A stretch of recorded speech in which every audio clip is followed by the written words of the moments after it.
हमारे साथ जमात इस्लामी के रहनुमा लियाकत बलोच साहब हैं, सीनियर रहनुमा हैं। एक तो सर ये बताइएगा कि आजकल अपोजिशन जमातें इकट्ठी हो रही हैं, डायलॉग करने की कोशिश कर रही है कि किसी एक अलायंस बना लिया जाए, तो क्या ये हिकमत अमली हो पाएगी कि तमाम जमातें एक पेज पर इकट्ठी हो जाएं अपोजिशन की? देखें, हुकूमतों की नाअहली, निकम्मेपन और आवाम के साथ जो जुल्म होता है उसके मुकाबले में अपोजिशन जमातें हमेशा इकट्ठी होती हैं और एक ही आवाज़ बुलंद कर रही होती है।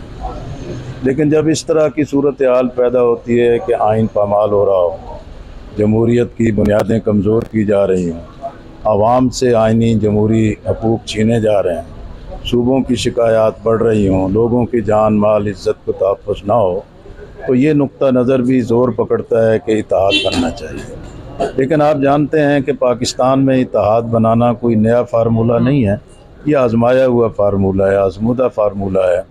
लेकिन बदकिस्मती ये है कि माजी में भी इत्तेहाद बने और हाल ही में भी इत्तेहाद बने, लेकिन इत्तेहादों के नताइज मुल्क और आवाम के लिए जब बेहतर नहीं आते तो लोग सियासत से, जमहूरियत से मायूस होते हैं।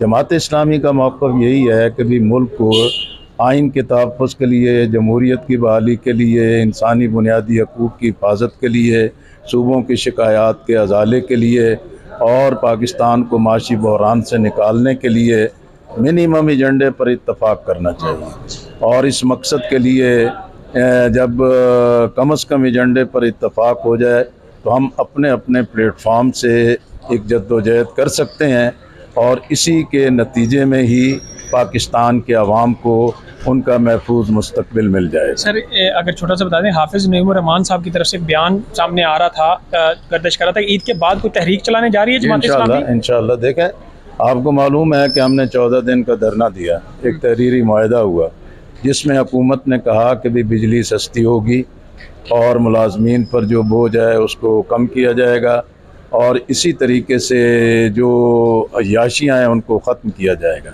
अब बिजली के मामले पे, गैस के मामले पे, तेल के मामले पे हुक्मरान बातें तो कर रहे हैं लेकिन अमल नहीं कर रहे। इसलिए हम अपने उस मुआहदे के तहत आवाम के साथ भी पाबंद हैं और हुकूमत भी उस पर अमल दरामद की पाबंद है। जब वो अमल नहीं कर रहे तो इंशाअल्लाह हम दोबारा आवाम की तरफ जाएंगे, आवाम को मुनज़्ज़म करेंगे और आवाम के हकूक़ की बहाली और हिफाजत के लिए इंशाअल्लाह ईद के बाद एक बड़ी जद्दोजहद का आगाज़ होगा।